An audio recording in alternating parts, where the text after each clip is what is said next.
جگە لە موچەی ڕاستەوخۆ فەرمانبەرانی هەرێم چەند جۆر قەرزی دیکەی عێراق دەیانگرێتەوە. ئایا بە نیشتیمانیکردنی موچە چەند کاتی پێویستە؟ پەرلەمانتارێکی لیژنەی دارایی چەندین زانیاری نوێ ئاشکرا دەکات. دکتۆر جەمال کۆچەر ئەندامی لیژنەی دارایی پەرلەمانی عێراق ڕایگەیاند پێشتر لەبەر ئەوەی بۆ گەڕانەوەی پارە هیچ میکانیزمێک نەبوو بۆیە حکوومەت پێشینەی بە فەرمانبەرانی هەرێم نەدەدا. بەڵام کاتێک لە ڕێگەی کارتی بانکیەوە حکوومەتی عێراق موچە بە فەرمانبەرانی هەرێم بدات، هەمان میکانیزمی فەرمانبەرانی عێراقیە. ئەو کات پێشینەکان بۆ فەرمانبەرانی هەرێمیش دەبێت مانگانە لە موچەکەی دەبڕدرێت.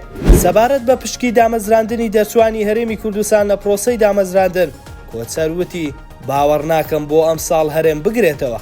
تەنها هەرێم دەتوانێت کار لەسەر ئەوە بڕیارە بکات لە بودجەی 2023 لە ڕژنووسەکە وەزیری دارای عێراق ڕەزامەندی دابوو لەسەر دامەزراندنی 10,000 دەرچووی یەکەم و دووەم و سێمی هەرێم. ئەگەر پێداگیری لەسەرەوە بکرێت پێم وایە ئەنجامی دەبێت. لەبارەی پرۆسەی تەوتین بە نیشتیمانیکردنی موچەی فەرمانبەرانی هەرێم، ئەو ئەندامەی لیژنەی دارایی دەڵێت با بڕوای من 15 ڕۆژ بۆ جێبەجێکردنی ئەم پرۆسەیە زۆریشە، چونکە هەرێم هەژماری بانکی بۆ 500,000 فەرمانبەر دروست کردووە.